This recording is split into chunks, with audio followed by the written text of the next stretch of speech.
little bit in shock how many people now think it is cool to be gloomy.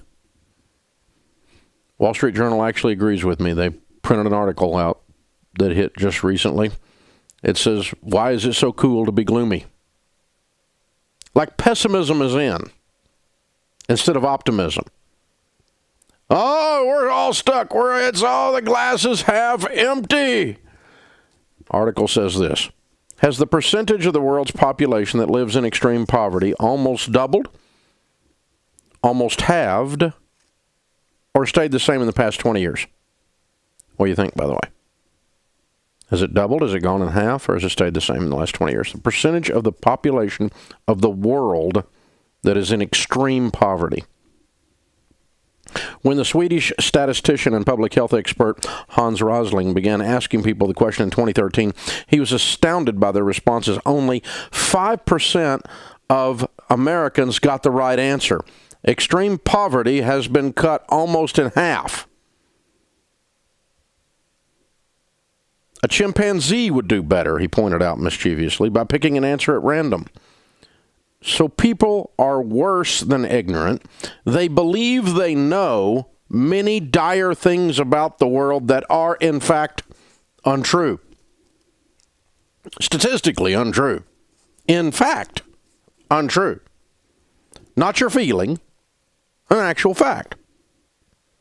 Rosling published a magnificent book arguing against such reflexive pessimism. The title says it all. Factfulness, 10 Reasons We're Wrong About the World, and While Things Are Better Than You Think. As the author of a book called Rational Optimist mentions the same kind of thing. Okay, people cling to pessimism about the state of the world. John Stuart Mill neatly summarized this tendency as far back as 1828. He said, quote, I have observed that not the man who hopes when others despair, but the man who despairs when others hope is admired by a large class of persons as a sage. It's cool to be gloomy. The economy is going to collapse. There's a bubble.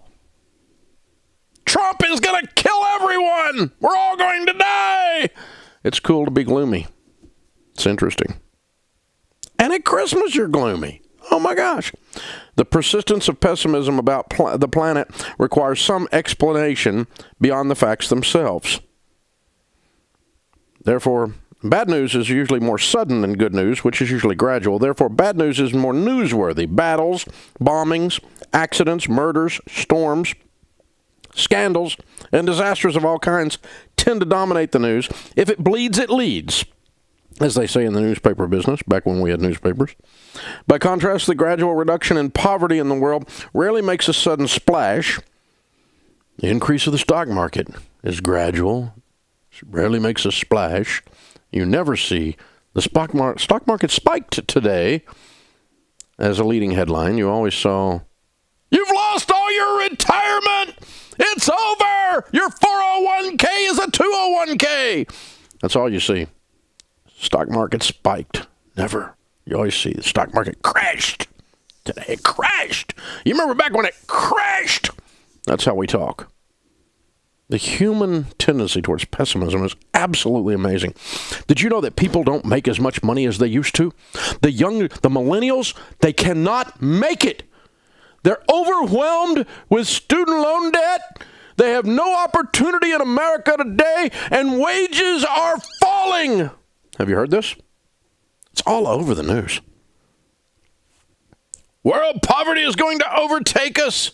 The number of people in poverty is really sad, but it's half what it used to be. By the way. Okay, here's the actual facts on wages. This from Pew Research. After bottoming out in 2011, incomes are rising for American households since 2011.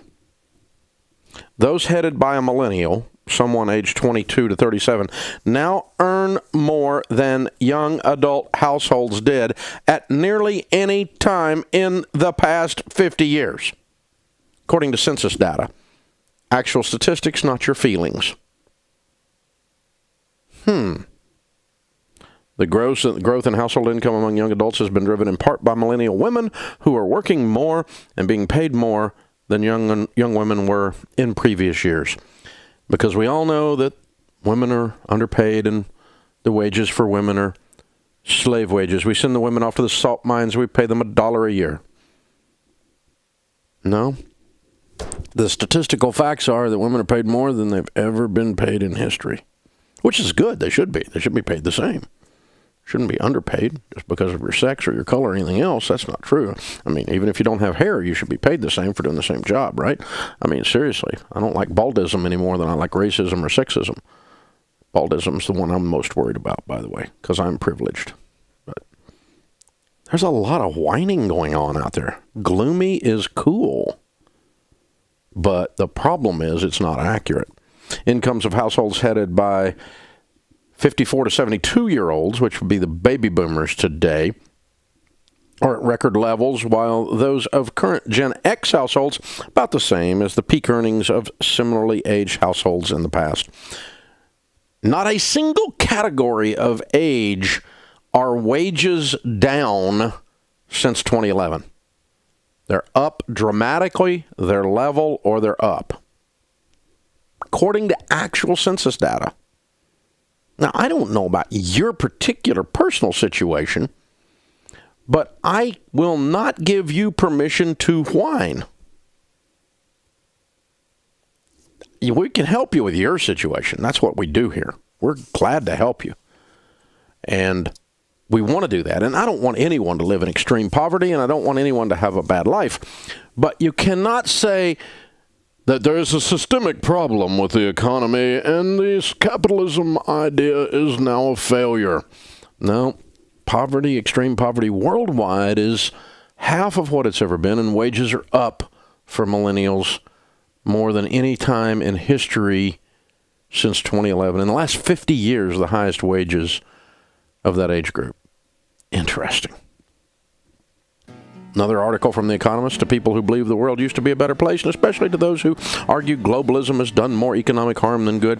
There's a simple, powerful answer. In 1981, 42% of the world's population were extremely poor, according to the World Bank. They were not just poorer than a large majority of their compatriots, which many rich countries define poverty among their own citizens today, but they were absolutely destitute. Since then, the number of people in absolute poverty has fallen by about 1 billion, and the number of non-poor people has gone up by roughly 4 billion. In 2013, the most recent year for stats,